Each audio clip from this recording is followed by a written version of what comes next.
예. 지금 오늘 이제 제가 여러분과 나눌 얘기는 이 한국 사회 역사 속에 개신교가 들어오고부터 그 선교의 역사부터 시작을 해가지고 쭉 더듬어서 오늘 우리 한국 교회까지 올 겁니다. 이게 좀 제가 강의하던 파일이라 제목은 좀 어렵게 붙여놨는데 여러분들이 갖고 있는 그 제목 그대로 보시면 될 것 같습니다. 예, 그 다음 거 보여주십시오. 예, 잘 나왔지 않습니까? 예. 제 사진인데요. 제가 상당히 좋아하는 사진입니다. 제가 전공하는 게 뭐냐면 목회사학입니다. 뭐냐면 실천신학을, 저희 학교는 다 실천신학이에요. 그죠? 실천신학을 하는데 사회학을 가지고 우리 목사들이, 교인들이 세상을 어떻게 볼 것인가를 가르쳐 주는 게 제 주 업무입니다. 예, 주 전공입니다. 그래서 제가 몇 년 전에 조선일보에 저렇게 대문짝만하게 난 적이 있습니다. 예, 자랑삼아 들고 다니는 사진 중에 하나지만, 예. 근데 제가 저 기자가 조선일보에서 인터뷰를 하고서는 저를 끌고 가가지고 사진을 찍었는데 광화문 사거리에다가 저를 딱 세워놓고 사진을 찍었어요. 근데 저 사진이 저는 너무 마음에 들어요.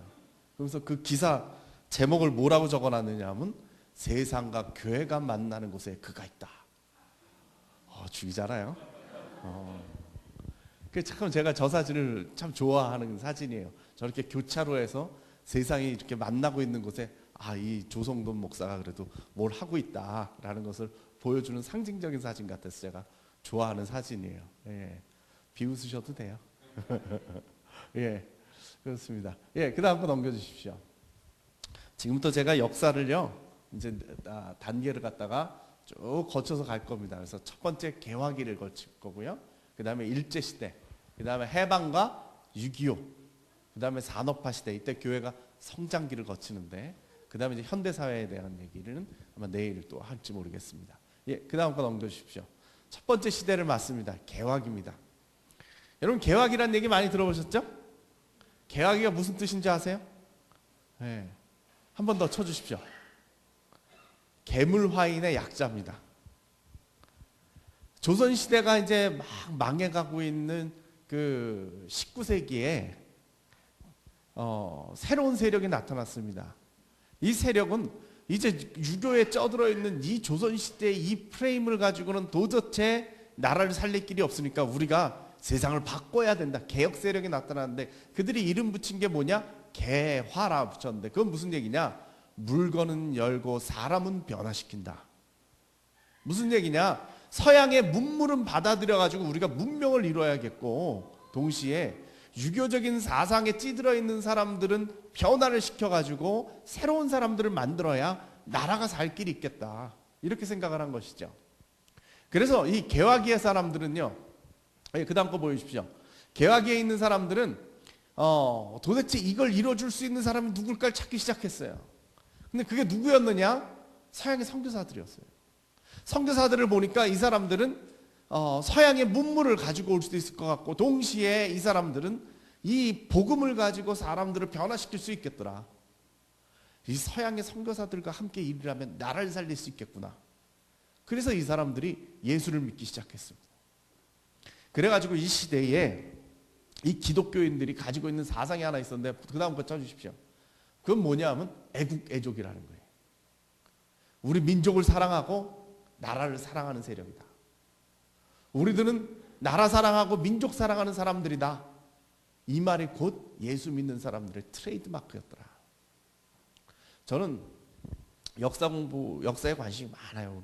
근데 제가 상당히 역사를 잘하는데 박 목사님 만나고 지금 제가 약간 기가 죽어가지고 어제부터 시작해가지고 지금 역사 얘기를 얼마나 많이 들었는지 제가 잘 기를 안 죽는데 목사님한테서 지금 기가 약간 죽어서 자신감을 약간 상실한 상태인데 예. 근데 역사라는 걸요 정말 우리가 알아야 돼요. 알아야 돼요. 참 저는 하나님의 섭리가 우리나라에 참 귀하게 역사했다고 생각돼요. 제가 몇 년 전에 인도네시아에 한번 간 적이 있어요. 인도네시아는요 네덜란드 식민지를 450년을 했어요. 거의 긴 세월을 그 식민지를 살았는데요, 놀라운 게 뭐냐 하면 450년 동안 예수 믿는 사람들하고 살았는데 이 사람들이 95%가 이슬람입니다. 신기하잖아요. 물어봤어요. 니네들은 왜 예수를 안 믿니? 그랬더니 가이드가 하는 얘기가 네덜란드 사람들이 너무 지겨워서 저 사람들이 믿는 예수라면 우리는 안 믿겠다 그래가지고 하나도 안 넘어갔다는 거죠. 해방 후에 이슬람이 더 확 살았어요. 보통 기독교가 어느 나라에 들어가면은요 군대와 같이 들어가요. 근데 우리나라는요 정말 유일하게 이 식민지 세력과 반대되는 세력으로서 기독교가 들어왔어요. 하나님이 우리에게 새로운 섭리를 보여주신 것 같아요. 저 시대 때 아주 유명한 사건이 하나 있습니다. 에비슨 선교사라고 그 세브란스 병원 3대 원장을 하신 사람이 부신데 그분이 그 전기를 한 600몇 페이지짜리 전기를 쓴 게 있어요. 그걸 읽어봤더니 거기 나오는 에피소드 하나인데요. 그 당시에 이제 그 친일 내각이 들어서 있는데 친러 세력들이 쿠데타를 일으킵니다. 쿠데타를 일으키면서 선교사들한테 찾아갑니다. 우리가 오늘 밤에 쿠데타를 일으키려고 하니까 너희들은 조용히 있어라 이 얘기죠. 근데 이 얘기를 듣고 에비슨 선교사랑 언더우드 선교사랑 나라를 구해야겠다. 그 당시는 왕이죠. 고종 황제를 우리가 지켜야겠다 그러고는 총을 들고 궁궐로 들어갑니다. 그랬더니 그 궁궐 그 안에서도 아주 깊이 그 왕이 있는 침소 바로 앞에서 이 두 사람이 권총을 들고 지키는데 왕이 불안한 겁니다. 쿠데타가 일어날 것 같으니까 불안하니까 밖에 야소교인 개 없느냐 이랬다는 거예요. 예수 믿는 사람 없느냐. 그랬더니 두 선교사가 우리가 있습니다. 그랬더니 밖에서 지키지 말고 들어와서 지켜라. 그 왕하고 왕세자하고 둘이 있는 데서 총을 들고 외국인 둘이 지켰어요. 이게 말이 됩니까? 왕 앞에 무기를 들고 들어갈 수는 없는데 심지어 외국인이 총을 들고 거기를 지켰다라는 거예요. 그만큼 나라가 위태로웠다라는 것이죠. 아니나 다를까 그날 밤에 쿠데타가 일어났어요. 밖에서 이제 확 군대가 일어나기 시작하니까 어디서 나타났는지 친일 내각의 총리 대신하고 내무 대신하고 나타났어요. 그 당시 쿠데타의 성공은 누가 왕을 차지하느냐거든요. 그러니까 이 둘이서 왕 총리 대신은 왕의 소매를 붙잡고 팔을 붙잡고서 끌어당기고 내무 대신은 그 왕자의 그 팔을 붙잡고 당기기 시작했어요. 그랬더니 이 두 사람이 왕하고 왕세자가 안 쫓아가려고 선교사 팔을 붙잡은 거예요. 선교사들이 팔을 이렇게 내밀고 이렇게 있었다는 거예요. 근데 이 선교사가 에비슨 선교사가 지혜를 냈어요. 그러면서 하는 얘기가 잠깐 내가 외국인이기 때문에 지금 너희들을 저지할 수는 없다. 그럼 내정 간섭이 되니까. 하지만 내가 알기는 누가 감히 신하가 왕의 팔을 붙잡고 늘어질 수가 있느냐. 이런 나라도 있는 거냐. 이러고 따져 물었다는 거예요. 그래서 이 사람들이 꽁문을 빼가지고 도망을 갔어요. 자, 제가 이 사건을 왜 얘기하느냐. 그 당시 우리나라의 상황을 상징적으로 보여주는 사건이다. 이 신하들은 외세에 휩쓸려가지고는 나라에 걱정이 없어요. 어떻게 팔아먹을까만 생각을 하고 왕을 어떻게 휘어잡을까 이 생각만 하고 왕을 휘어잡고 갔는데 왕이 믿을 때는 신하들이 없고 이 외국인 선교사들밖에 안 되더라고요. 그 당시 우리나라의 상황이었어요. 이때 이 선교사들 나이가 어떻게 되느냐? 20대 후반이었습니다. 30이 채 안 된 사람들이 우리나라를 그런 식으로 구했다라는 것이죠. 그 당시 그 민비가 명성황후가 시해되는 사건들이 일어나고 이랬던 때거든요. 왕이 믿을 데가 없어요. 보통 그 임금님의 밥은 누가 차려요? 현대교회는 문제가 드라마를 안 본다는 거예요. 대화가 안 돼. 내가 어제부터 계속 지금 많은 어려움을 겪고 있어요. 수락관에서 차리죠, 그죠? 예, 이분은 드라마를 안 보신 거예요. 누가 차려요? 웬만하면 웃겨보려고 노력을 하는데 여기는 안 통하네. 똑똑한 교회 가면 대답이 나와요. 대장금이 차리죠. 아직 드라마 얘기를 2개를 더 해야 되는데 큰일 났다. 예. 수락관에서 차려요. 나인들이 차리는데 그 당시에 고종 황제가 밥을 어디다 갖다 먹었느냐? 언더우드 선교사 집에서 갖다 먹었어요. 거기를 못 믿는 거예요. 누가 독약을 넣을까 봐. 그래서 금고가 언더우드 선교사 집에 가면 거기서 음식을 해가지고 그 금고 안에 넣어가지고 그걸 가져와서 왕 앞에서 언더우드 선교사가 자물쇠를 열어 음식을 꺼내서 드셨어요. 그렇게 선교사밖에 믿을 수가 없었던 그런 시대가 있었다라는 것이죠. 바로 이 개화기 얘기를 제가 전달을 할 겁니다. 그 다음 거 보여주십시오. 저는 기독교 역사 속에서 가장 큰 일이 무엇이냐 이렇게 묻는다면 많은 사람들은 3.1절을 많이 얘기합니다. 이제 3.1절 얼마 안 남았지 않습니까? 아마 그 지역마다 3.1절 기념 예배를 아직 드리는 데들이 있습니다. 아주 밀접한 관계이기 때문에 그렇게 얘기를 하는데, 저는 그것보다 더 중요한 게 뭐냐? 한글운동이라고 저는 생각을 해요. 기독교가 이 나라에다 가장 큰 영향력을 끼친 게 뭐냐 묻는다면 한글운동이에요. 선교사들이요, 이 조선이라는 나라를 중국에서부터 지켜보기 시작했습니다. 그 당시에 조선은 아무것도 아닌 나라였어요. 중국 밑에 이렇게 조그맣게 이렇게 붙어있는 나라밖에 안 됐으니까 선교사들이 조선이라는 나라를 들어본 적이 없어요. 그래서 와봤더니, 중국에 와봤더니, 야, 중국까지 선교사들이 왔는데 선교사들이 못 간 나라가 있더라. 어디냐? 조선이더라. 그래서 조선이라는 나라를 어떻게 선교를 해볼까 싶어가지고 잘 지켜보고 있는데, 이 나라가 희한한 나라라. 왜? 아니, 말로는, 입으로는 자기 나라 조선말을 하고 있는데 글을 쓸 때는 한자를 쓰는 거예요. 한자가 어느 나라 말이에요? 중국말이에요. 이거 대단히 신기한 나라라. 말은 한국말을 하면서 필기를 하는데 벌써 그 사이에 이게 통역이 돼가지고 중국말을 쓰고 있더라니까요. 신기하죠? 우리가요, 영어 공부를 얼마나 많이 했습니까? 적어도 10년씩 공부들을 했지 않습니까? 제가 지금 강의를 한국말로 하고 있는데 여러분들 영어로 필기한다고 생각을 해보십시오. 되겠어요? 뭘 되는 듯이 쳐다봐야 안 되지. 되질 않죠. 근데 우리 옛날에 신동이라는 사람들은, 옛날 어르신들 신동들은 6살 때 한시를 썼다. 우리 식으로 하면 영시를 썼대. 그만큼 똑똑했죠. 똑똑한 나라예요. 근데 선교사들이 보니까 참 이게 신기하죠. 그 이중국어로 쓰고 있는 거예요. 야, 이게 희한한 나라인데 우리가 이 사람들 전도를 해야 되는데 어떻게 전도를 해야 될까 고민을 하기 시작을 했죠. 네, 그랬더니 문제점이 하나 발견됐어요. 그 다음 거 보여주십시오. 이 드라마는 보셨습니까? 뿌리 깊은 나무 보셨어요? 예, 이 정기준이라는 사람 아닙니까? 예? 예. 그 당시에 세종대왕이 한글을 만들기 시작하니까 사대부들이 결사 반대를 합니다. 왜 반대를 해요? 정기준이 딱 짚어주지 않습니까? 사대부가 왜 사대부인지. 제가 이 드라마를요, 이건 꼭 봐야 된다고 해서 돌려보기 30회인가 다 봤어요. 그때 아주 딱 이 대사가 들어오더라고요. 사대부가 왜 사대부인 줄 아느냐? 글을 아니까 사대부야. 사대부만이 공부를 해가지고 글을 가지고 공부를 해가지고 과거 시험에 합격해서 대대로 사대부 집안이 유지가 되는 건데, 너도 나도 다 공부를 하면 우리가 어떻게 사대부겠니? 저거는 절대 막아야 된다. 절대 막아야 된다. 이런 얘기를 하죠.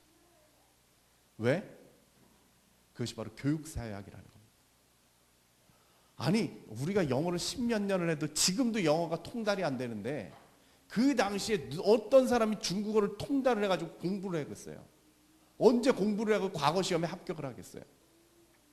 결코 일하는 사람은 그걸 할 수가 없어요. 정말 아무것도 안 하고 공부만 하는 사람만이 저 시험을 합격을 할 수가 있죠. 무슨 얘기냐? 한문이라고 하는 어려운 이 테두리를 둬가지고 일반적인 상민들, 먹고 살기 바쁜 상민들은 도대체 공부를 할 수가 없게끔 만들어 놓은 거예요. 이거를 갖다 선교사들이 간파를 한 겁니다. 그래서 선교사들이 결단을 내려요. 우리가 선교를 누굴 데리고 할 것이냐. 한문을 공부하고 통달한 양반을 데리고 할 것인지, 아니면은 글을 모르는 상민들을 상대로 할 건지 결단을 내리자 해서, 결단을 내린 게 뭐냐? 상민들을 상대로 하겠다라는 거예요. 선교사님들이 대단하십니다. 왜? 양반들 상대하는 게 더 편할 거 아닙니까? 더군다나 중국어 성경은 중국에 이미 번역되어 있었습니다. 근데 그걸 내려놓고 일부러 한글을 배워가지고 이 사람들이 한글 성경을 번역을 해서 들고 들어온 겁니다. 오늘날 우리가 왜 이렇게 성경 공부에 집착을 하는지 아십니까? 이 전통이 있기 때문에 그래요. 한글을 붙잡았기 때문에. 그래가지고 들어와가지고는 한글을 배포하기 시작하는데요. 사람들이 글 가르쳐 준다니까 너도 나도 교회로 몰려오기 시작했습니다. 우리 조선민족은요, 두 가지 한이 있어요. 첫 번째가 뭐예요? 한국 사람들의 첫 번째 한은 뭐예요? 못 먹은 한이 있죠. 그래, 우리 젊은 사람들은 잘 몰라요. 어르신들은 무조건 인사가 밥 먹었니? 더 먹어라. 이것만 계속 하시잖아요. 못 먹은 한이 있기 때문에. 두 번째가 뭐예요? 못 배운 한이 있어요. 양반만 글을 배우니까 우리들은 못 배운 한이 그게 쌓여 있는데, 아, 교회를 가면 글을 가르쳐 주더라. 사람들이 교회로 몰려왔습니다. 예배 드리기 2시간 전부터 모여가지고 한글부터 배워요. 그 다음에 통과를 해야 성경 공부를 할 수 있으니까. 그래가지고 그 교회를 통해서 한글이 보급되기 시작하는데 엄청난 역사가 일어나고, 글 배우기 위해서. 재밌는 게 뭐냐 하면요, 제1회 장로교 총회가 열렸는데 첫 번째 결의사항이 뭐냐 하면요, 이제부터 한글 전용이다. 우린 한문 안 쓴다. 그 당시 참 재밌는 사실이 뭐냐면 재직들 그 시험 보지 않습니까? 그 시험 과목 중에 하나가 받아쓰기예요. 적어도 한글은 읽고 쓸 줄 알아야 집사가 되고 권사가 되고 자문도가 될 수 있다 이거죠. 그런 식으로 하니까 한글이 급속도로 번져나가기 시작했습니다. 그 다음 거 보여주십시오. 그 한글 운동을 열심히 했던 선교사가 누구냐면 게일 선교사라는 사람인데요. 이분이 선교 보고서를 썼어요. 저는 이게 선교사의 아주 역사적인 통찰력이라고 생각을 해요. 한글은 너무나 쉬웠기 때문에 결코 쓰여지지도 않고 멸시만 당했다. 여자들조차도 한글을 한 달쯤이면 배울 수 있으니 이렇게 쉬운 글자, 이런 보잘것없는 글자가 어디 있을 때가 있는가. 하나님의 신비로운 섭리로 그것은 성경과 기독교 문서들을 기다려왔다. 400년 동안이나 잠에 빠져 거의 쓸모없었던 이 놀라울 정도 쉬운 언어가 이제 깨어나 그리스도의 놀라운 일들을 말하게 되었다. 사람들은 이것을 천한말 언문이라고 부르니 그것은 이것이 중국 상형문자의 견조 너무나 간단하고 쉽기 때문이다. 하나님은 틀림없이 인생의 천한 것들을 사랑하시며 그리고 쓸모없는 것들을 들어 이미 있는 것을 없애신다. 아멘. 오늘 읽은 본문 말씀이 여기 있죠. 정말 이 보잘것없는 글자였어요. 1446년에 세종대왕께서 글을 만들어 놨는데 사대부들이 그걸 못 쓰게 만든 거예요. 왜? 중국 4대주의 사상이 있어서 그래요. 그 뿌리 깊은 나무에 보면요, 그 얘기가 나와요. 뭐라고 그러냐면요, 우리가 오랑캐입니까? 자기 글을 가진 건 오랑캐들이나 하는 겁니다. 우리는 중국 문명을 가지고 있는 문화민족으로서 오랑캐 글을 쓰면 안 됩니다. 그래서 글을 못 쓰게 만들어놨어요. 400년 동안. 근데 게일 선교사가 들어와가지고 한글을 가르쳐보고 한글로 역사가 일어나는 걸 보면서 무슨 생각을 했느냐, 이건 하나님께서 숨겨놓았다는 거예요. 그렇지 않고 이렇게 좋은 걸 왜 안 썼을까? 하나님께서 숨겨놓았다가 바로 이 복음의 때에 터뜨려서 복음을 세상에 전하게 하려 하신다. 이게 저는 이 선교사님의 그리스도인의 통찰력, 역사를 보는 통찰력이라고 생각합니다. 맞습니까? 저는 참 하나님께서 정말 이 민족 사랑하신다라는 생각들을 이 역사를 보면서 많이 느낍니다. 그 다음 거 보여주십시오. 자, 한글 운동을 했다면 그런 의미는 뭐냐? 첫 번째는 한글의 우수성을 발견했습니다. 한글이요, 참 좋은 글자예요. 과학적이에요. 왜 그렇죠? 다른 글자들은요, 수천 년을 굴러가지고 글자가 됐어요. 중국의 상형 글자도 마찬가지고 알파벳도 마찬가지예요. 그 사람들이 몇천 년을 쓰다가 그게 글자로 굳은 거거든요. 근데 한글은요, 1446년에 세종대왕께서 그 당시에 가장 똑똑하다는 사람들을 다 모아다가 글자 하나 만들어라. 우리 백성들이 쉽게 쓸 수 있는 가장 쉬운 글자를 만들어라. 그래서 과학적으로 글을 만든 겁니다. 이 덕을 지금 우리가 보는 거 아니에요. 이 디지털 시대에. 디지털이 아니고 디지털. 디지털 시대에. 왜요? 과학적이고. 세계 문자 보내기 대회 하면은 우리 애들이 휩쓸죠. 휩쓸어요. 왜 못 당하죠? 아무도 못 당합니다. 왜? 글자 자체가 과학적이기 때문에 착착착착 이렇게 돌아가는 거예요. 중국 사람, 여기 중국 사람 안 계시죠? 제가 전에 옛날에 이 강의를 비슷한 걸 그 루터교 전국 여전도회에서 와서 해달라고 그래서 이 강의를 하고 있는데 막 일제에 대해서 막 얘기를 한참 하고 있는데 그 일본 루터교 여전도 회원들이 그 대표단이 거기 앉아 있더라고요. 그래서 제가 얼마나 놀랐는지 몰라요. 중국 대표단 여기 없으시죠? 중국 사람들은요, 글자를 하나 치려면 어떻게 하냐면 음을 치면 사성이 나오잖아요. 거기에 맞는 한자가 떠요. 그럼 그 중에 하나를 선택해야 돼요. 그거 어떻게 쳐요, 그걸? 우리는 애들 보면, 우리 그 딸내미가 고등학교 때 식사를 하러 가면요, 분명히 나랑 밥을 먹어서 내 돈으로 밥을 사줘가지고 나랑 얘기를 하고 있는데 대화는 지 친구들하고 밑에서 이걸 하고 있잖아요. 그것도 한 놈 하고 있는 게 아니고 두 놈, 세 놈하고 연달아 대화를 거기서 나누는 거죠. 지금 음식이 뭘 나왔다. 지금 우리 꼰대가 헛소리 하고 있다. 뭐 이런 걸. 그게 참 과학적인 글자예요. 참 좋은 글자인데 그걸 발견했다라는 거죠. 아까 선교사님이 얘기한 대로 쉬워서 글자를 한 달이면 배울 수 있더라. 이런 글자가 없습니다. 중국 문자는 하나씩 외워야 되죠. 서양 문자는 어때요? 여러분들 영어 배울 때 어떻게 했어요? 철자 외우느라고 얼마나 단어 외우느라고 고생을 했어요. FRIDND 뭐 이런 거 했잖아요. 그죠? 그럴 필요가 없잖아요. 참 과학적인 글자예요. 이걸 발견했어요. 두 번째는 뭐냐 하면 개화를 촉진하고 근대 문화를 수용하는 도구로 쓰였어요. 글을 배우기 시작하니까 사람들의 지식이 폭발하기 시작했습니다. 이 지식에 대한 욕구들이 일어나기 시작하는데 닥치는 대로 공부를 하기 시작했습니다. 선교사님들이 여기에 맞춰가지고요, 그 한글 신문을 만들었어요. 독립신문 이런 걸 만들었죠. 그러니까 그 신문을 읽는데 사람들이 얼마나 열심히 읽는지 몰라요.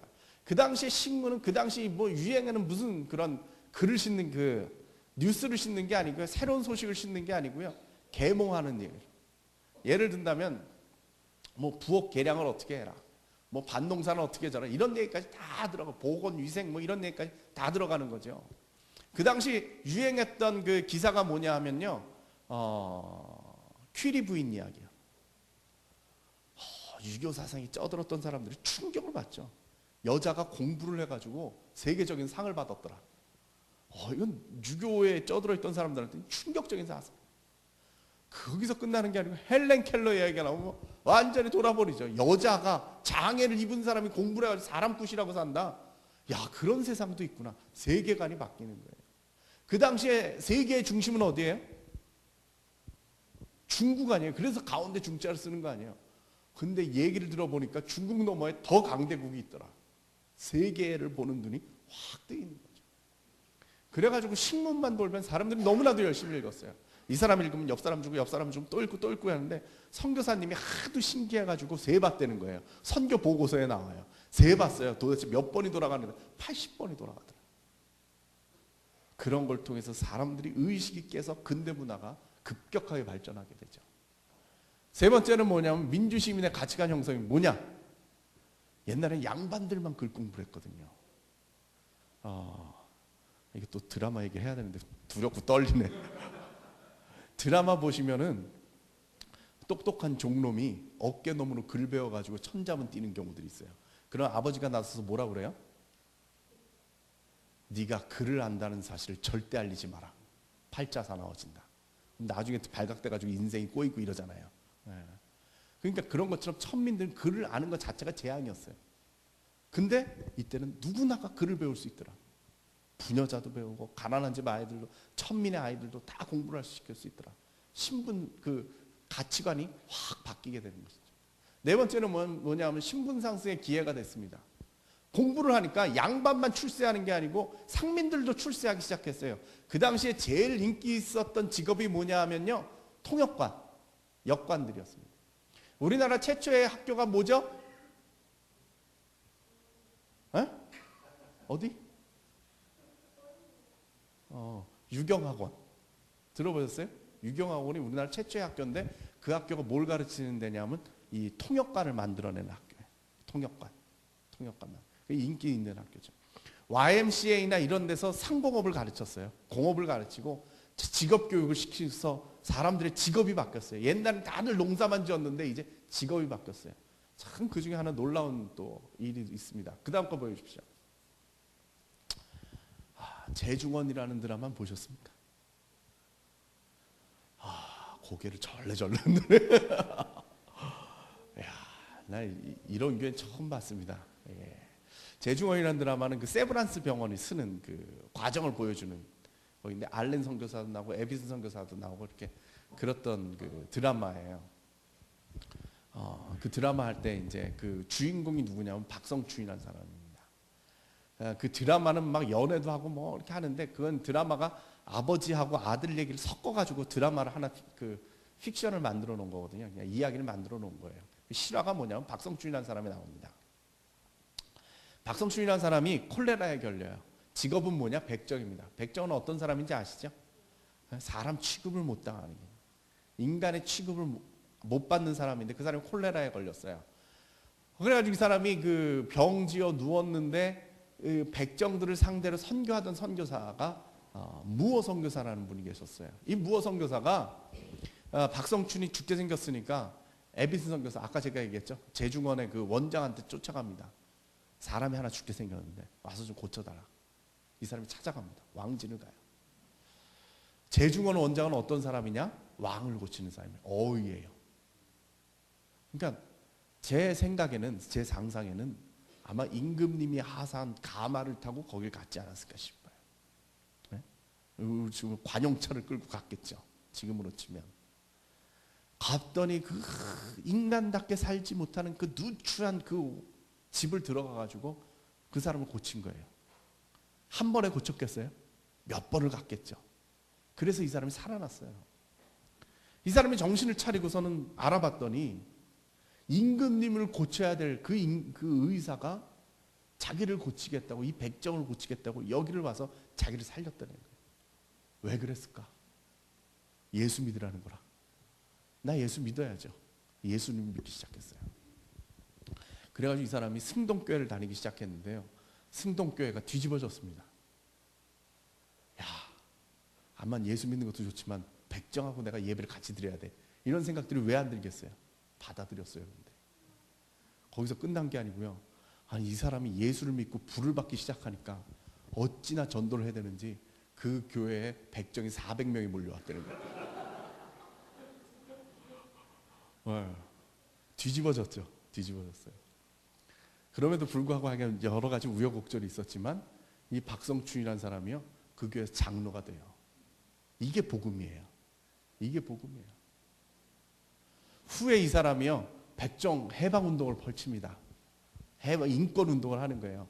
선교사들이 도와줘요. 왕한테 그 상소를 올려가지고 백정 그 권리운동을 펼쳐가지고 그 임금님의 칙령이 내려옵니다. 백정도 이제 인간답게 살 수 있도록 해줘라. 상투를 틀 수 있고 자기 집에 그 초가를 얹을 수가 있고 그다음에 중요한 게 뭐냐면 자기 이름을 가질 수 있게 해줘라. 그래 이 사람이 자기 이름을 짓습니다. 봄을 이뤘다. 그래서 박성춘이라. 성두지가 김이박 중에 하나를 선택을 했지 않았을까 싶어요. 네. 박 씨가 계십니다. 네, 김이박은 좀 의심해봐야 돼요. 네. 그렇습니다. 예. 예. 그래가지고는 그 말씀드린 대로 교회 장로까지 됩니다. 아들이 12살이 돼요. 그 아들 이름이 뭐냐면 박서양인데 아들이 12살이 될 때 장가를 보냅니다. 장가 보내는 날 축하해주기 위해서 이제 선교사들이 왔는데 에비슨 선교사를 붙잡습니다. 내가 애를 키워가지고 장가까지 보냈으니까 당신이 좀 데려가서 사람을 좀 만들어줬으면 좋겠다. 옛날에는 그렇게 좀 했잖아요. 그러니까 에비슨 선교사가 데리고 세브란스에 가서 심부름을 시킵니다. 12살짜리를 뭘 시키겠어요. 심부름을 시켰는데 걔를 보니까 애가 싹수가 괜찮아. 똑똑해. 공부를 시켰습니다. 의학 공부를 시켰어요. 1907년도에 우리나라에서 최초로 7명의 서양 의사가 나오는데 그 중에 한 명이 박서양입니다. 복음이 능력입니다. 자, 졸업식을 하기 전날 그 에비슨 선교사가 7명의 졸업생을 놓고서 마지막 이야기를 나누면서 내가 너희들 공부시켜가지고 이제 의사가 되는구나. 그 당시에 가난한 아이들만 붙잡아 놓고 공부를 시킨 거예요. 양반집 자제들은 없고. 너희들 그렇게 찢어지게 가난한데 여기서 공부한답시고 돈도 못 벌고 얼마나 고생했니. 이제 나가서 니들이 이제 의사가 돼가지고 개업을 하면은 최초의 서양 의사니까 얼마나 떵떵거리고 잘 살겠냐. 근데 난 걱정이다. 후학들은 누가 가르치니? 여태까지 나 혼자 가르쳤는데. 그랬더니 이 사람들이 개업을 포기하고 의사로 남습니다. 수많은 의학 서적들이 번역돼가지고 쏟아져 나오죠. 근데 참 대단하다고 생각되는 게 뭐냐면요. 제가 그 7사람들을 추적할 수 있는 대로 쫙 추적을 해봤더니 7명 중에 4명의 그 행적이 제가 추적을 해봤는데 1907년도에 의사가 됐잖아요. 1910년도에 4명이 만주로 망명을 갑니다. 왜? 독립운동하다가. 의사가 돼가지고 떵떵거리고 잘 먹고 잘 살 수 있었던 사람들이 나라 구하겠다고 독립운동에 빠져가지고 만주로 그 추격을 당해가지고 백오인 사건부터 시작해가지고 만주로 다 1909년부터 시작해가지고 만주로 다 도망을 갑니다. 이게 오블리스 오블리주라고 하는 거죠. 그 중에 한 명이 박서양입니다. 간도로 갔습니다. 거기서 의사 생활을 하면서요, 독립군 군의관을 합니다. 군자금을 병원을 해서 군자금을 댑니다. 거기서 그렇게 살았어요. 에빈스 선교사가 한국에서의 사역을 마치고 이제 일제히에서 이제 쫓겨서 자기 나라로 가기 전에 만주를 갑니다. 자기 제자 4명이 있잖아요. 제자를 만나러 가는데 그 중에 가장 사랑하는 박서양을 만나고 싶었어요. 그래서 연락을 넣습니다. 내가 거기까지 갈 수도 없고 네가 좀 왔으면 좋겠다. 근데 만나야 되는 날 비가 억수로 쏟아지는 거예요. 기다리고 기다리는데 안 와요. 밤이 됐어요. 누가 문을 두들겨요. 나가봤더니 박서양의 아내와 아이들만 와 있는 거예요. 그래서 서양이는 어디 가고 물어봤더니 길은 같이 떠났는데 오다가 중한 환자가 있다고 그래서 당신은 스승을 보는 걸 포기하고 그 환자 살리러 갔습니다. 그게 마지막이었어요. 그게 마지막이에요. 그리고 참 내가 제자를 제대로 키웠구나 그랬다라는 것이죠. 저는 오늘날 그 예수 믿는 사람들이 이런 거 배웠으면 좋겠어요. 이런 마음이 있었으면 좋겠어요. 이런 거 배우는 거예요. 예, 그 다음 거 보여주십시오. 예, 그 다음에는 민주주의적이 아니고 민족주의적 주체성의 확립입니다. 제가 잘못 썼네요. 아까 말씀드렸듯이 중국이 무서워가지고 우리 글을 만들어 놓고 안 썼는데 이때 기독교로 말미암아 가지고 글을 쓸 수 있게 됐다. 민족 주체성을 찾은 거죠. 6번째는 유교 문화에 대한 사회 문화의 대안이었다. 그 유명한 그 박영신 교수님이라고 사회학자가 있는데 이분이 얘기하신 거예요. 한문 대신 한글을 그냥 쓴 게 아니다.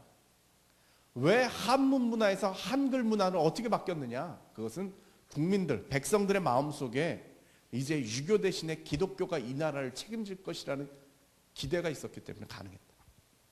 그래서 문화가 바뀐 것이다. 바로 이 부분이 중요한 겁니다.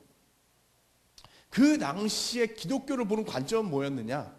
이 나라를 살릴 수 있는 것은 기독교다. 이렇게 생각을 했다는 것이죠. 그 다음 거 보여주십시오. 예, 계속 넘기십시오. 그냥. 예, 한 번 더 치세요. 예. 자, 서구에서 계몽주의가 교회로부터의 해방이었다면 한국에서 계몽주의는 교회로의 해방이었다. 서양에서는요, 사람들이 해방되기 위해서, 의식이 개발되기 위해서 교회가 사회를 억누르고 있으니까 교회로부터 다 도망 나오려고 그랬어요. 그래서 유명한 사람들이 그 무신론자들이 많습니다. 근데 우리나라는 어떻게 됐느냐? 의식을 일깨워되기 위해서, 개화가 되기 위해서 교회로 사람들이 찾아온 거예요. 대단하지 않습니까? 한국교회가 이러한 일로부터 시작을 했다라는 것이죠. 예, 멋있는 말이죠? 예, 제가 지어낸 말입니다. 예, 그래서 저는 이 시대를 갖다가, 개화기 시대를 기독교인들이 역사의식을 가지고 있는 때다 이렇게 생각합니다. 기독교인들은 그 당시에 역사를 볼 줄 알았습니다. 이 역사를 움직여가는 하나님을 이해하고 하나님의 그 역사를 가지고 내가 이 나라를 구하겠다는 의식이 있었다. 그래서 그때는 역사의식이 있었다. 두 번째 넘어갑니다. 일제시대입니다. 보통 사람들은 일제시대 그러면요, 암흑기라고 그럽니다. 왜냐하면 부흥회하고 뭐 내세만 강조해가지고 사회적 관심이 없었다 이렇게. 저는 다르게 생각을 해요. 첫 번째 이제 3가지 정도 살펴볼 건데요. 첫 번째는 내세지향 신앙으로 간 부흥회. 부흥회가 그 당시에 사람들의 마음을 위로를 해줬어요. 일제시대 때 사람들이 너무나도 힘드니까 그때 하나님께서 말씀을 통해서 위로를 주신 거죠. 그러나 저들 마음속에 민족이 없었느냐? 아닙니다. 민족이 있었어요. 저쪽에 보시는 분이 이영도 목사님입니다. 감리교 목사님이신데 젊은 나이에 요절을 하셨는데요. 저분을 뭐라고 그러냐면 그리스도의 고난받는 그리스도의 신비주의다 이렇게 얘기를 합니다. 저분은 고난받는 그리스도에 대한 그 묵상이 아주 깊으셨던 분입니다. 근데 이분이 나중에는 이 민중들의 고난 속에서, 백성들의 고난 속에서 그리스도의 고난을 보기 시작합니다. 그래서 그 신비주의가 어떤 백성들에 대한 그 고난을 체화하는 그러한 신비주의로 나가죠. 이쪽 분은 누구냐 하면요, 길선주 목사님, 유명한 아시죠? 부흥사 길선주 목사님. 저분이요 33인 중에 한 명입니다. 그 3.1운동 그 독립선언 하신 33인 중에 한 분이신데 훈장을 몇 년 전에 겨우 받으셨습니다. 왜 그랬느냐? 저분이 형을 안 살았어요. 33인인데 남들은 다 형을 살았는데 어떻게 그렇게 됐느냐? 3.1절 날 아침에 옛날엔 양반들이 운동을 했기 때문에 3.1절 날 그 독립선언문을 어디서 읽었는지 아세요? 탑골공원 이렇게 할 것 같지만 탑골공원이하고 이 33인은 어디서 읽었느냐면 태화관이라고 요정에서 읽었습니다. 자기네들끼리 우리 식으로 하면 호텔이죠. 지금으로 치면 호텔에 룸 잡아가지고는 자기네들끼리 읽고 그 탑골공원에 모여들 있다니까 가서 읽어주거라. 그리고 이 길선주 목사님 빼고 32명이 종로경찰서로 가서 우리가 그랬습니다. 그리고 다들 잡혀 들어갑니다. 근데 길선주 목사님이 거기에 못 끼셨어요. 왜 못 꼈느냐? 황해도에서 부흥회가 늦게 끝났어요. 왔더니 끝난 거예요. 32명이 벌써 종로경찰서에 잡혀갔어요. 그래서 이분이 뒤늦게 가가지고 나도 한 명, 그 중에 한 명입니다 이랬는데 얘는 좀 빠져 있었던 것 같으니까 형을 안 살았어요. 근데 구속을 2년을 받았어요. 형을 다 산 거죠. 2년 동안. 몸을 다 망가뜨리고 거기서 이 종말론을 세워서 나오시고 2년 동안 성경만 읽었으니까 종말론을 통달을 해가지고 오셔가지고 종말론의 대가가 되시죠. 예. 여러분 가끔 가다가 새벽 기도하기 힘들지 않으세요? 그죠? 예. 새벽 기도가 쉽지가 않죠. 어떤 분이 새벽 기도 누가 만들어가지고 그런 생각 많이 드시죠, 그죠? 이분이 만드셨어요. 세계의 새벽 기도는 우리나라밖에 안 해요. 이분 때문에, 길선주 목사님 때문에. 이분이 원래 도교의 도사셨다가 은혜 받고 목사 되신 분이에요. 그러니까 이게 버릇이 있어가지고 새벽마다 이게 냉수 마찰하고 기도하시는 게 버릇인데 주변에서 보니까 저분은 너무나도 신령한 것 같은데 저분의 비결은 뭘까 그랬더니 새벽마다 기도하는 거라. 그래서 사람들이 평양에서 쫓아서 기도해야 하다가 우리나라 새벽 기도가 정착이 된 겁니다. 세계 어디서도 없습니다. 예. 고생은 되지만 그래서 한국교회가 부흥했다. 아멘을 안 하시네. 예, 그렇습니다. 요번에 이제 세계 선교대회가 부산에서 열리잖아요. 그때 이제 우리 새벽 기도의 본을 보여주겠다. 지금 한국교회가 벼르고 있습니다. 예. 그 다음 거 보여주십시오. 그 다음은 민족을 해방시킬 수 있는 세력으로서의 기독교다. 독립운동이 너무나도 힘든 거죠. 일제 탄압이 너무 심하니까 독립운동이 힘들어졌어요. 살 길이 어디 있는가 살펴봤더니 교회라. 교회로 몰려들어갔습니다. 제가 어느 독립운동 하셨던 분 그 일기를 이렇게 전기를 봤더니 그분이 뭐라고 얘기를 하느냐. 내가 교회를 다녔는데 만주에서 교회를 다녔는데 교회를 한 주 빠지면 그 다음 주에 교회를 가면은 목사님이 기도하자 그러면서 옛날에는 이게 그 융으로 된 빨간 천으로 이렇게 해놨잖아요. 거기를 이렇게 열고 들어가면 그 안에 목사님 먼저 기도하는 방이 항상 있었어요. 거기를 데리고 들어간다는 거예요. 그리고 기도하자 그래서 무릎을 꿇고 둘이서 기도를 시작하면 목사님이 기도를 1시간 한대요. 근데 그 1시간 동안 그 기도 내용이 뭐냐? 전 세계의 정세를 다 읊어주신대요. 기도하면서. 그러니까 이분이 하는 얘기가 뭐냐면 자기는 1시간 동안 그 기도 시간에 의식화 교육을 받은 거다. 세계를 볼 수 있도록 그분이 기도를 통해서 나를 깨우쳐 주셨다. 이런 세력이 있었다라는 것이죠. 지금 보시는 건요, 명동촌이라고 여러분 들어보셨습니까? 만주에 일송정 푸른물에, 맞아요? 푸른소래. 두만강하고 헷갈리네. 네. 그 노래 나오는 데가 명동촌입니다. 네, 북간도, 간도 지역이죠. 거기에 마을이 명동촌이라는 데가 있는데 여러분들이 그 이름은 잘 몰라도 거기 출신이 누구냐? 윤동주, 네? 문익환 이런 사람들입니다. 네. 그런 분들이 자라났던 동네예요. 바로 그 명동촌이 어떻게 생겼느냐? 함경도에 살던 6명의 양반들이 도대체 이 일제시대 때 우리가 살 수가 없다. 우리들이 도망가서 살자. 만주는 땅값이 사니까 글로 가자. 거기다 이상촌 운동을 핍니다. 아주 이상적인 동네를 만들겠다. 이상촌 운동을 펼칩니다. 그 땅을 사가지고는요, 마을을 세웁니다. 6명의 양반이 모여가지고는요, 자, 우리가 마을을 시작할 때는데, 마을을 하려면은 이념이 있어야 되는 거 아니냐. 우리가 어떤 사상을 쫓아갈까? 유교는 이제 끝이야. 그럼 뭐가 돼야 돼? 합의를 봤는데 기독교였습니다. 기독교가 나라를 살릴 것이다. 그래서 우린 이제부터 기독교다 이렇게 정한 거예요. 그래가지고는 한국에다 연락을 합니다. 조선 땅에다 연락을 해서 우리가 이제 기독교의 이상촌을 만들 테니까 교사들을 불러주죠. 우리가 학교를 세우겠습니다. 기독교사들이 몰려와가지고 학교를 세웁니다. 교회를 세우고 신앙교육을 시킵니다. 몇 년 전에 그 명동촌에 대한 사진 전시회가 열렸는데 너무나도 감동을 받았어요. 주일학교 사진을 보여주는데 언덕으로 아이들이 가득이에요. 복음을 듣기 위해서. 거기서 자란 애들이 윤동주, 문익환, 독립투사들이 거기서부터 뛰쳐나오는 것이죠. 지금 이게 보시는 분은 그 6명 중에 한 명인 그 김학연 선생님 장례식장입니다. 장례식 장면인데 저희 보시면 알겠지만은 기독교장을 치르죠. 양반들이. 기독교로 저희들은 가능성을 본 거예요.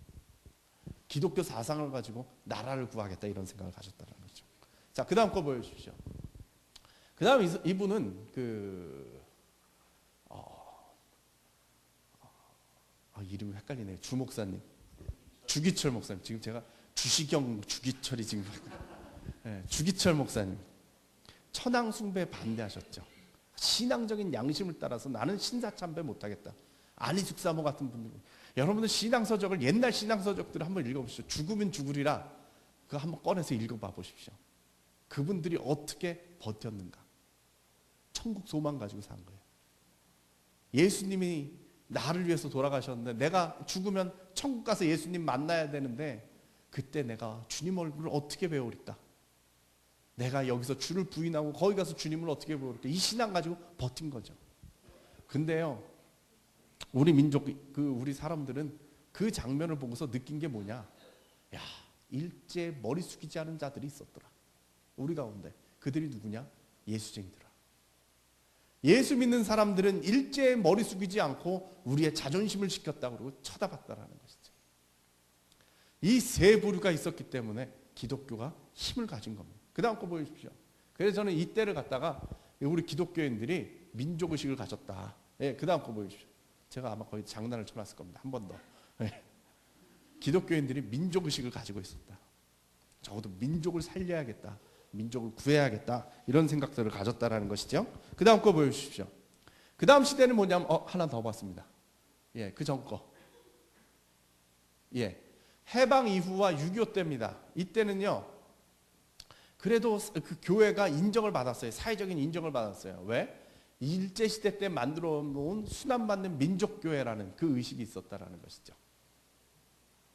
그래도 머리 숙이지 않은 자들이 기독교 가운데 있었지 않느냐. 저들은 참 훌륭한 자들이라. 이런 인정을 해줬다라는 것입니다.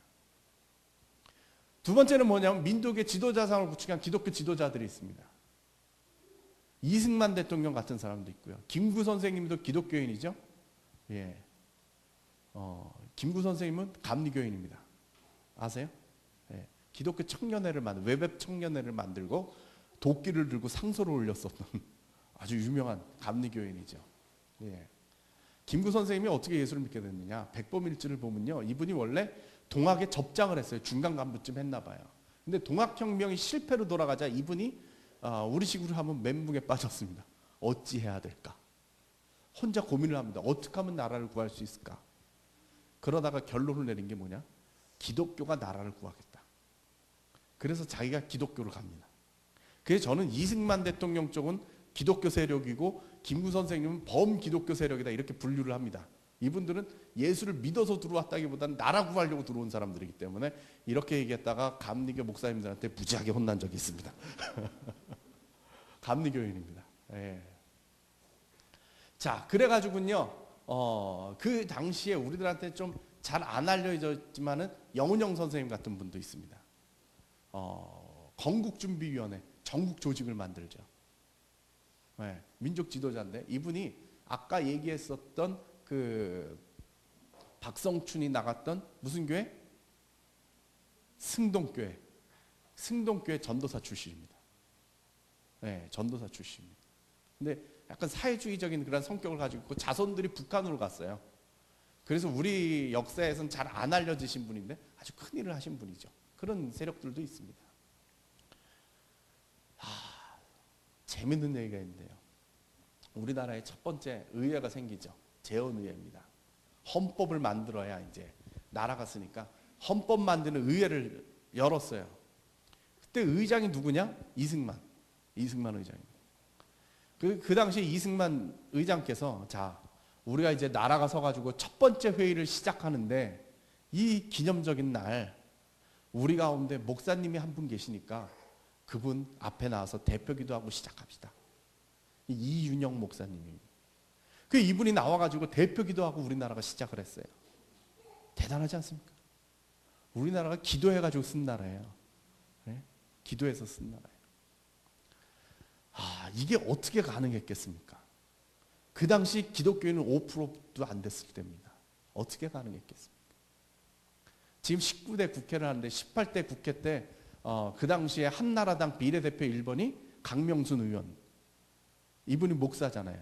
예를 들어서 18대 국회를 시작하면서 자, 국회 시작할 때 우리 가운데 목사님 나왔으니까 강명순 의원 나와서 대표기도 하고 시작합시다. 이러면 하겠어요? 절대 안 되죠. 돌 맞을 거예요. 지금도 종교 편향 뭐 이러고 있는데 그게 되겠어요? 근데 그때는 왜 가능했어요? 자격이 있다는 거예요. 우리나라가 해방되고 독립되는데 기독교인들이 그만한 일을 했다는 거죠. 인정을 받았다. 그래서 우리나라가 기도로 시작할 수가 있었다라는 것이죠. 예, 저는 그 옛날 그 역사책 이런 거 보면요, 사진을 하나 보고서 제가 깜짝 놀랐어요. 마음이 전율을 일으켰는데요. 어느 청년들이 사진을 찍었어요. 그 다음 거 보여주십시오. 사진을 둘이 찍었어요. 저쪽에 있는 사람이 김용기 장로예요. 이쪽에 있는 사람이 여운영 선생님의 육촌 동생입니다. 여씨 집안이 어디서 터를 잡았느냐면 여주에 있다고 그래요. 그 여운역 다 여주 출신들입니다. 둘이 사진을 찍었잖아요. 임을 나온다고 교복을 입고서는 자세를 딱 잡고 사진을 찍었는데 우리 옛날에 흑백 사진 찍으면 뭐가 있어요? 이 위에다가 우리 우정 영원히 뭐 이런 거 써놓잖아요, 그죠? 네? 근데 이 둘이 지금 여러분들한테 글씨가 잘 안 보일 거예요. 이 둘이 사진을 찍고 저 위에 팻말에다가 글씨를 새겨놨는데 뭐라고 써 있느냐? 조국이여 안심하라 이렇게 쓴 거예요. 대단하지 않습니까? 저는 이게 기독교인의 기계라고 생각해요. 호연지기예요, 호연지기. 기독청년 김용기가 있으니까, 기독청년 여운역이 있으니까 조국이여 안심하라 이 말을 할 수 있었다. 김용기 장로님이 가나안동고등학교 평생 자기의 기도글에 저걸 써놨대요. 조국이여 안심하라. 왜? 내가 기도하고 있잖아. 내가 기도하고 있는 동안 조국은 안심하라 라고 이야기할 수 있었다. 그런 호연지기가 있었다라는 것이죠. 앞장면으로도 보십시오. 자, 세 번째는 뭐냐면 반공 친미적인 사회적인 여건이 있었다라는 거예요. 예? 그래서 그 당시에 이제 아무래도 기독교가 서양하고 가까우니까 미국하고 이런 것들이 돼서 사람들이 인식이 좋았더라. 그래서 이 시대를 보면요, 기독교인들이 적어도 사회의식을 가지고 있었다. 사회에 대한 책임의식을 가지고 있었고 사회가 교회를 볼 때 그래도 인정을 받고 이랬던 때다. 이렇게 볼 수가 있습니다. 예. 그 다음 거 넘어가도록 하겠습니다. 예. 그랬더니 문제가 뭐냐 하면은 첫 번째 교회가 위기를 맞습니다. 언제냐? 이승만 대통령이 물러날 때. 3.15 부정선거를 하는데 이승만 대통령이 장로잖아요. 그래가지고 부정선거 하는데 목사 장로들을 동원을 해가지고 부정선거를 저질러는 바람에 이승만 대통령 무너지면서 교회가 첫 번째로 신뢰를 무너뜨렸습니다. 참 저 안타깝게 생각해요. 회복이 안 되는 거죠. 네. 두 번째 장로가 대통령 된 게 언제죠? 김영삼 대통령 때. 90년대 중반 한국교회가 마이너스 성장을 시작을 했습니다. 장로가 대통령 될 때마다 한국교회는 위기를 맞습니다. 이명박 대통령 때도 우리가 쉽지 않은 시간을 보냈죠. 안티기독교들이 얼마나 무시하게 당했습니까? 저는 그게 뭐냐? 교회가 힘이 세지면 그렇습니다. 장로를 대통령 만들 정도로 교회가 힘이 세지면요, 사람들이 교회에 적이 됩니다. 섬겨야 되는데 그게 없어지면 그렇게 되더라고요. 그 다음 거 보여주십시오. 그 다음 시대가 산업화 시대입니다. 이때 교회가 성장을 하기 시작합니다. 어느 그 유명한 사진 작가가 서울의 풍경을 찍었는데 그 중에 하나입니다. 시뻘건 거예요. 이게 서울의 특징이라. 얼마나 교회가 많습니까? 제가 수업 시간에 제 수업 시간에 어느 장로님이 신학을 하려고 오셨어요. 이 장로님의 그 은사가 뭐냐면 교회 개척이에요. 교회를 몇 개를 개척을 하셨대요. 그래서 저 때는 장로님 어떠셨습니까? 그랬더니 십자가만 꽂으면 교회가 됐대요. 그냥 십자가에 천막 쳐놓고 십자가만 꼽아도 사람들이 교회 오겠다고 몰려왔다는 거예요. 그러니까 교회가 막 늘어났어요. 그랬더니 어떻게 됐어요? 교회 크는 재미에 한국 교회가 빠져버렸어요. 다른 거 다 필요 없어요. 우리 교회 성장하는 데만 매달리기 시작한 거예요. 여러분 장사 해보셨는지 모르겠는데 전 형 때문에 장사하는 걸 옆에서 지켜봤더니요, 장사하는 사람들이 가장 좋은 때가 언제입니까? 마감해가지고 돈 셀 때. 이때가 인생 가장 행복한 거예요. 근데요, 이 재미에 빠지잖아요. 못 태어나와요. 이 돈 세는 재미에 빠지면 못 태어나요. 교회도 잘 안 나오고요. 어떻게 하면 한 푼이라도 더 벌까, 이 생각만 하면 중독에 빠져든 거예요. 근데 한국 교회가 교인들은 재미를 붙이는 바람에 세상과 등지고 말았어요. 세상을 쫓아가지 않게. 우리가 세상을 위해서 뭘 해야 될까? 아무 생각이 없었던 겁니다. 내 앞길 헤쳐나가기만 바쁜 거예요. 예, 그 다음 거 보여주세요. 예, 이건 뭐 복잡한 얘기입니다. 그 다음 거 보여주십시오. 그래가지고는 어떻게 됐느냐? 교회가 늘어나는 프로그램만 생겼어요. 교회가 어떻게 늘어날까? 이 프로그램만 계속 개발이 된 겁니다. 그래가지고 교회 보면요, 우리나라의 프로그램을 원조로 한 교회가 어디냐면 온누리교회 아닙니까? 그 온누리교회 교인들은 자기 교회를 뭐라고 부르는 줄 아세요? 온난리교회라고 그래요. 주일만 되면 난리 북새통이래요. 여기서 뭐하고 저기서 뭐하고 그래가지고 난리래요. 정신이 하나도 없대요. 정말 안타까운 얘기지만은 경배와 찬양 덕분에 우리나라 프로그램은 많이 생겼는데, 그래가지고 이 시대처럼 이렇게 프로그램이 많았던 적이 없는데 한국교회는 그때 마이너스 성장을 했어요. 대형 교회만 생겼지 교인 수는 줄었어요. 한국교회가 요즘처럼 이렇게 프로그램 많은 적이 없어요. 전에 제가 독일에서 공부할 때 저희 독일 지도 교수님이 한국교회 프로그램을 소개를 해봐라, 주일 풍경을 소개를 해봐라 그래서 제가 독일어로 리포트를 쫙 써가지고 줬는데 우리 지도 교수님이 한 군데다가 지적을 해놨어요. 너 이거 잘못한 게 아닐까? 그게 뭐냐? 전도 폭발 훈련. 아무렴 교회에서 특공대 뽑아가지고 폭발 훈련 시켰겠냐?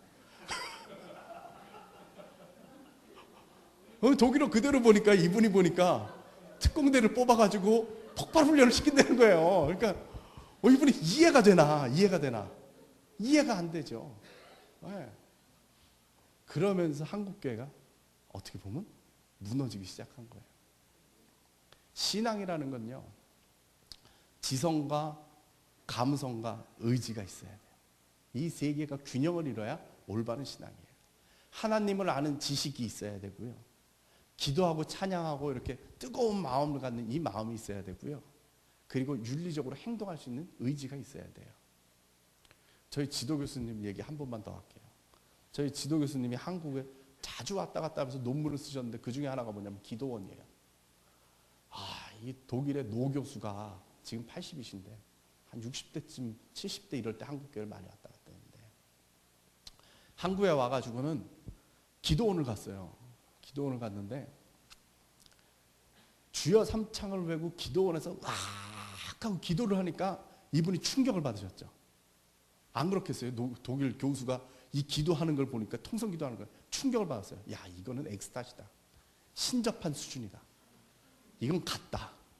와, 이 정말 놀랍다 이렇게 생각을 했는데 더 놀란 게 있어요. 인도자가 종을 치니까 갑자기 이성으로 돌아온 거예요. 돌아왔어요. 제정신이었어요. 알고 보니까. 이건 무지하게 신기한 겁니다. 무지하게 신기한 거예요. 외국 사람들이 이게 안 돼요. 그 흑인 영화 같은 거 보십시오. 막 할렐루야 하기 시작하면 사람들이 통제가 안 되는데 한국 사람들은 종만 치면 통제가 돼요. 진짜 그렇잖아요. 우리가 통성기도 할 때도 자 3분간 통성기도 하겠습니다. 시작하면 막 하면 이건 완전히 그 신접한 수준인 것 같은데 속으로는 3분 다 돼가는데 이러면서 기도하잖아요. 희한하죠? 분명히 불 붙어서 기도하는데 3분이 땡 되는 순간 소리가 잦아들어요. 그런 거 경험하시죠? 그래서 우리 지도 교수님이요, 한국 사람들이 왜 신앙생활이 저렇게 교회가 성장하는가 그랬더니 한국 사람들은 이성의 지배를 받는 감성적 신앙이라는 거예요. 감성만 폭발하면 그 신앙이 건강하지 못할 텐데 이성이 붙잡고 있다. 우린 성령 운동 막 하면서도 성경 공부를 놓치지 않는다 이 말이죠. 이성과 감성이 살아있어요. 우리가 부족한 부분이 뭐냐? 의지가 약해.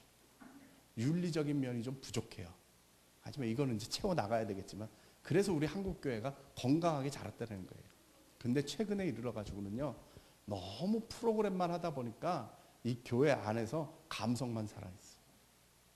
그러다 보니까 이 지식이 이성이 죽습니다. 이성이 죽으니까 어떻게 되느냐? 어떤 게 옳고 그른가 판단을 못합니다. 무엇을 해야 되고 내가 의지를 가지고 해야 되겠다라는 그걸 못 찾는 것이죠. 그러다 보니까 한국 교회가 욕을 먹기 시작한 거예요. 이 시대를 그래서 제가 교인들이 교회 의식밖에 안 남았다. 제가 이렇게 이야기를 한 겁니다. 자, 우리가 역사를 쭉 훑었습니다. 그죠? 개화기 때는 무슨 의식이에요?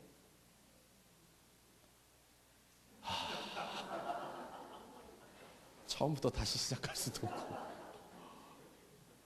지금 끝나는 순간에 이러면 안 되죠. 자, 다시 정신을 차려서 자, 개화시대 땐 몰라서 대답을 못한 거였어요. 네, 역사의식. 개화기 때는 대답을 해요. 자, 개화기 때는 역사의식이 있었죠. 일제시대 땐 민족의식이 있었어요. 그 다음에 해방 이후엔 사회의식이 있었죠. 그리고 성장기 때는 교회의식밖에 안 남은 거예요. 점점 의식이 줄어드는 거예요.